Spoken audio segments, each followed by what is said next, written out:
हूं तान्या खन्ना। तो 40 सीटों पर आज वोटिंग हो रही है उत्तर प्रदेश में और इस 40 सीटों पर हमारे 40 संवाददाता हैं जो कि वहां से पल पल की जानकारी हम तक पहुंचा रहे हैं।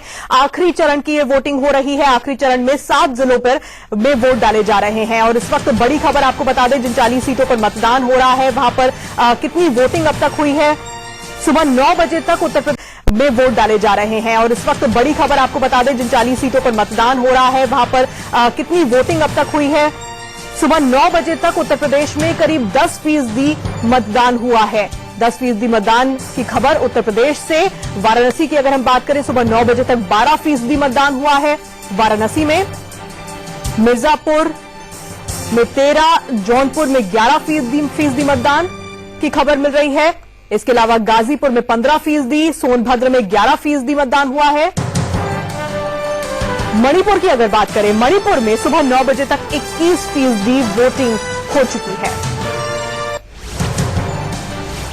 और अब 4 तस्वीरें हम आपको दिखा रहे हैं उन जगहों की जहां पर वोटिंग इस वक्त चल रही है। वाराणसी, जौनपुर, भदोही और गाजीपुर की ये तस्वीरें आप देख रहे हैं। लोग बढ़ चढ़कर वोटिंग में हिस्सा ले रहे हैं और इंडिया न्यूज लगातार आपसे अपील भी कर रहा है कि आप भी घरों से निकलिए। अगर आपके इलाके में आज वोटिंग का दिन है तो अपने मताधिकार का इस्तेमाल आप जरूर कीजिए। 7 जिलों की 40 सीटों पर ये आखिरी पड़ाव की वोटिंग हो रही है। और अब जो 3 तस्वीरें आप देख रहे हैं, 3 दिग्गजों की तस्वीरें देख रहे हैं जो कि अपना अपना वोट डालने के लिए पहुंचे हैं। अपना दल की अनुप्रिया पटेल, इसके अलावा मुरली मनोहर जोशी और मनोज सिन्हा भी आज वोट डालने के लिए जब पहुंचे तो उस वक्त की तस्वीरें आपके सामने हैं।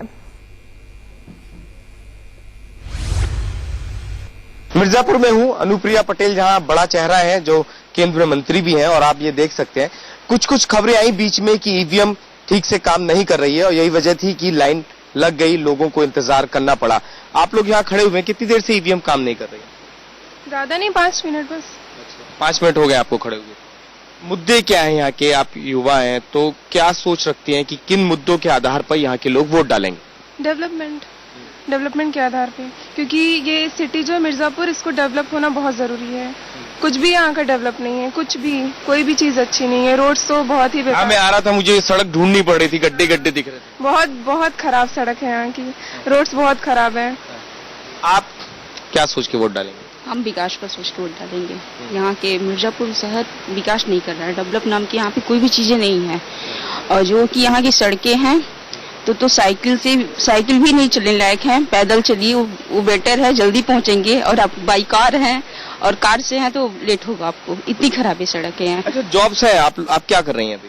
अभी मैं पढ़ाई कर रही हूँ, अभी मैं जॉब के बाद में जॉब का ऑप्शन है आपके परिवार के या इलाके के जो लोग हैं उन्हें नौकरियां मिल रही हैं इस इलाके में?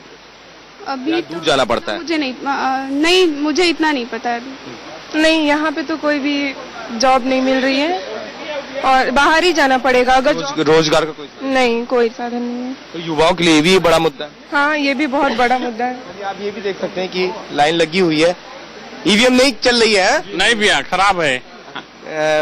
वोट डालने निकल रहे हैं लेकिन लोग। हाँ, वोट डालने आ रहे हैं सब और सब अच्छे से वोट डाल रहे हैं, लेकिन मशीन खराब है। मुद्दा क्या रहेगा? मुद्दा है पर विकास प्लस रोजगार रहना चाहिए। मुद्दा विकास और रोजगार। 5 साल सरकार बहुत परेशान कर दी है, सरकार को चेंज करना है। अच्छा, बदलाव चाह रहे हैं। हम तो रोजगार की बात करेंगे, हम बेरोजगार हैं, रोजगार की बात करेंगे। सड़क खराब है, पूरा बेरोजगार है आप? हाँ। कितनी उम्र है? बीटेक फाइनल हो गया है। बीटेक कर चुके हैं लेकिन कुछ नहीं मिल रहा है। ये तस्वीर है मिर्जापुर की, बीटेक फाइनल कर चुके हैं, रोजगार है नहीं और यही मुद्दा भी है। कैमरा पर्सन शिबली के साथ पुलकित नागर, इंडिया न्यूज, मिर्जापुर। तो 7वें चरण का चुनाव इस वक्त चल रहा है और 7वें चरण में एक मुख्य बात जो निकलकर उत्तर प्रदेश में सामने आई है कि जितने लोगों से बातचीत की हमारे संवाददाताओं ने, ज्यादातर लोगों ने कहा है कि विकास सबसे बड़ा मुद्दा है। जाति से उठकर विकास के नाम पर इस बार वोट देना चाहते हैं। डेवलपमेंट उनके लिए बहुत बड़ा मुद्दा है। इसके अलावा रोजगार एक बहुत बड़ा मुद्दा इस वक्त उत्तर प्रदेश में नजर आ रहा है। इस बीच बीजेपी नेता श्याम देवराय चौधरी को इस बार पार्टी ने टिकट नहीं दिया था। उनके बेटे से हमारे संवाददाता अरविंद चौधरी ने बातचीत की।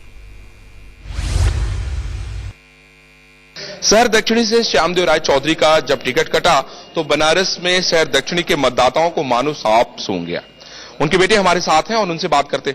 आपको कैसे, मतलब 7 बार के लगातार विधायक का टिकट काट दिया जाता है, मन में तकलीफ नहीं? बिल्कुल तकलीफ है, और तकलीफ रहेगा भी, आजीवन रहेगा। तो क्या कहे बीजेपी के लोगों ने कि 7 बार का लगातार विधायक है, उसको बिना बताए उन्होंने टिकट काट दिया? कोई तर्क तो रहा होगा उनके पास? नहीं, इसका कोई जवाब नहीं है, इसका उनके पास कोई जवाब नहीं है। किन लोगों ने बातचीत की? राष्ट्रीय अध्यक्ष जी ने, प्रधानमंत्री जी ने? सारे लोग बात किए।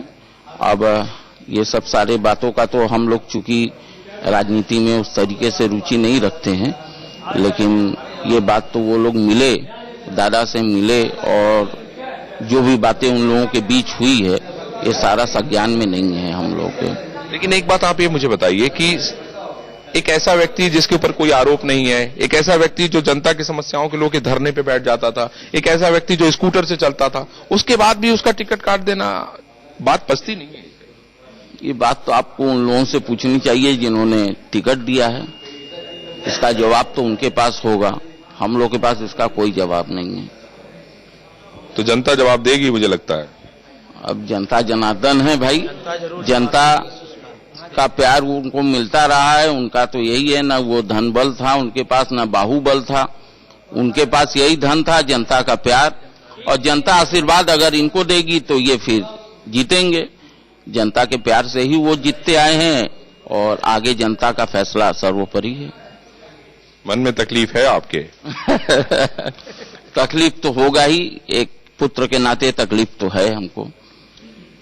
चलिए, हम उम्मीद करेंगे कि भारतीय जनता पार्टी ने जो वादा किया है श्यामदेव राय चौधरी से, उसको वो पूरा करने का काम करेगी। लेकिन इतना मैं जरूर कहूंगा कि श्यामदेव राय चौधरी का शहर दक्षिणी से टिकट कटने का बड़ा प्रभाव होगा, और शायद यही कारण था कि प्रधानमंत्री नरेंद्र मोदी को 3 दिनों तक बनारस में रुकना पड़ा, और 3 दिनों तक कई जगहों पर जाकर लोगों को समझाना पड़ा, रोड शो करना पड़ा, जगह जगह उनके मंत्रियों को लोगों से बात करनी पड़ी। ये शायद एक बड़ा प्रभाव है श्यामदेव राय चौधरी का शहर दक्षिणी से टिकट कटने का। गौरव के साथ अरविंद चतुर्वेदी, इंडिया न्यूज, बनारस, उत्तर प्रदेश। 7वें चरण का मतदान जारी है। हमारे साथ बातचीत करने के लिए केंद्रीय रेल राज्य मंत्री मनोज सिन्हा जी हैं, जिन्होंने अपने मत का प्रयोग किया है। मनोज जी, मुकाबला किससे? पहला स्थान हमारा सुरक्षित है, दूसरे स्थान के लिए समाजवादी पार्टी, कांग्रेस का गठबंधन और बसपा आपस में लड़ रहे हैं। आप लगातार यहाँ पर गाजीपुर में डेरा डाले हुए हैं, आप किस तरह से देखते हैं जो पूर्वांचल में जो मतदान चल रहा है, 40 सीटों में चल रहा है, आप किस तरह से देखते हैं? नहीं, गाजीपुर में मैं डेरा नहीं डाले हुए हूँ, मैं पूरे उत्तर प्रदेश में घूम रहा था। पिछले 3-4 दिनों से मैं गाजीपुर में हूँ, और मैंने कोशिश की है कि पौने 3 वर्षों में गाजीपुर के विकास के कार्यों को गति दी जाए, और उस कोशिश में काफी हद तक हमने सफलता पाई है। मोहम्मदाबाद विधानसभा क्षेत्र की बात किया जाए, यहाँ से मुख्तार अंसारी के बड़े भाई जो विधायक भी हैं वो लड़ रहे हैं, क्या कहेंगे कि यहाँ पर मुकाबला कैसा रहेगा?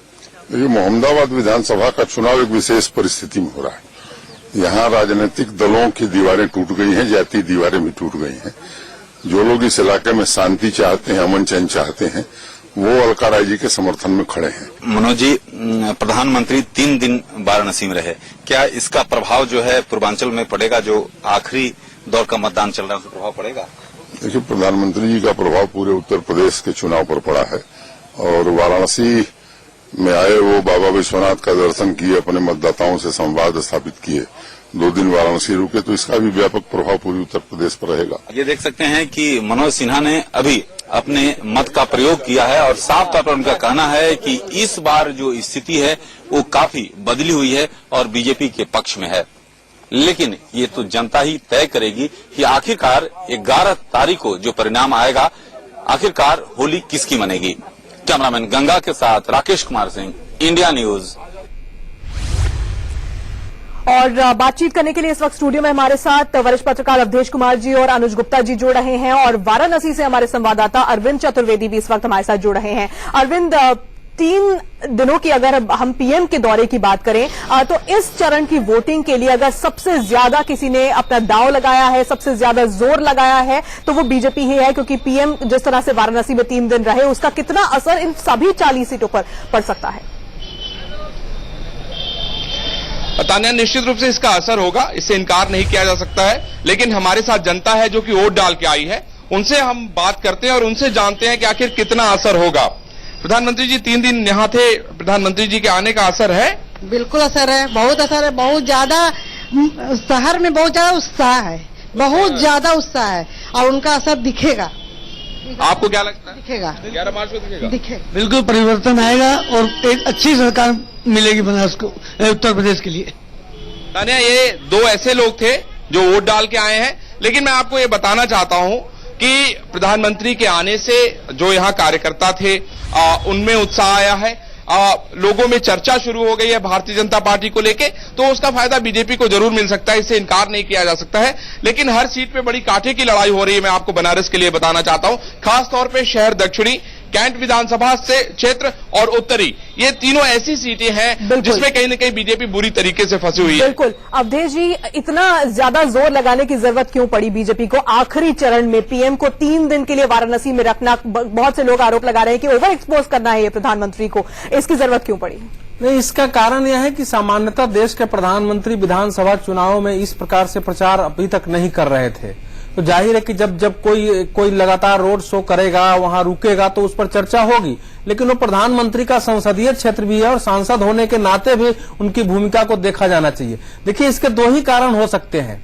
या तो एक कारण यह है कि पूर्वांचल में अपनी स्थिति बहुत अच्छी दिखाई नहीं दी हो, तो उस स्थिति को कैसे बेहतर करें, एक केंद्र को चुन करके वहां कुछ ऐसा माहौल बनाए कि उससे चारों ओर एक संदेश जाए और जो मतदाता ये मान चुके हो कि शायद बीजेपी अच्छा नहीं कर रही है, उनके अंदर आत्मविश्वास पैदा हो। एक तो ये कारण हो सकता है। दूसरा ये हो सकता है कि अगर वो विजय की ओर बढ़ रही है पार्टी, तो ये लगा हो कि हमारे विजय में कुछ सीटें घट रही है आकलन में, उसके लिए एक तरीका यही है कि ज्यादा से ज्यादा एक समय जोर लगाओ ताकि वो सीटें हो जाएं। या फिर ये भी तीसरा एक कारण हो सकता है, हम मान लीजिए कि अगर पार्टी ये मान रही हो कि हम चुनाव में पराजित हो रहे हैं, तो कम से कम अंतिम दौर में इतना जोर लगा दें कि हमारे पराजय की जो संख्या है वो घट जाए। बिल्कुल, ये 3 में से कोई कारण हो सकता है। अनुज जी, लेकिन क्या इसका असर पड़ेगा? क्योंकि हम जितने लोगों से बात करें, बहुत बड़ा तबका लोगों का उत्तर प्रदेश में कह रहा है कि नहीं, विकास हमारे लिए सबसे बड़ा एजेंडा है, हम डेवलपमेंट चाहते हैं, अच्छी सड़कें चाहते हैं, हम रोजगार चाहते हैं। क्या उसके नाम पर ही वोट पड़ेंगे या फिर इसका कुछ असर पड़ेगा? देखिए, वो मैंने विकास के नाम पर मोदी जी का प्रचार, दोनों को हम क्लब करके देखें, दोनों अलग अलग बातें हैं, ऐसा हम क्यों सोचें? आज का चरण बहुत महत्वपूर्ण है भाजपा के लिए और उससे भी अधिक मोदी साहब के लिए, क्योंकि लोकसभा चुनाव में इन 40 में से सभी 40 सीटों पर बीजेपी ने लीड ली थी। उनमें से केवल 6 पर उसको बीजेपी को 50% से अधिक वोट मिले थे। उनमें से 5 मोदी साहब की अपनी कॉन्स्टिट्यूएंसी में और 1 मिर्जापुर, ये 6। अन्यथा पहले चरण की सीट यदि हम देखते तो लगभग आधी सीटों पर 50% से अधिक वोट मिले हुए, यानी पश्चिमी उत्तर प्रदेश की उन सीटों की तुलना में पूर्वी उत्तर प्रदेश का यह हिस्सा बीजेपी के लिए उतना मजबूत नहीं है। बढ़त जरूर थी, लेकिन वो विपक्षी वोटों के बंटवारे के कारण। दूसरा, 1993 में जब भाजपा की सरकार बनी थी, 1991 में जब भाजपा की सरकार बनी थी यहाँ पर उत्तर प्रदेश में, तो भी इन 40 में से पुराने डिलिमिटेशन को नए डिलिमिटेशन पे ले तो केवल 18 सीटें मिली थी। तो 18 और 40 के बीच में जो होगा वो मोदी साहब का होगा। बिल्कुल। चलिए, एक छोटे से ब्रेक के लिए हमें यहाँ रुकना होगा। एक बार फिर से आपसे अपील करेंगे कि अगर आपके इलाके में आज वोटिंग हो रही है, जरूर घर से निकलिए और वोट डालिए। छोटे से ब्रेक के बाद इस चर्चा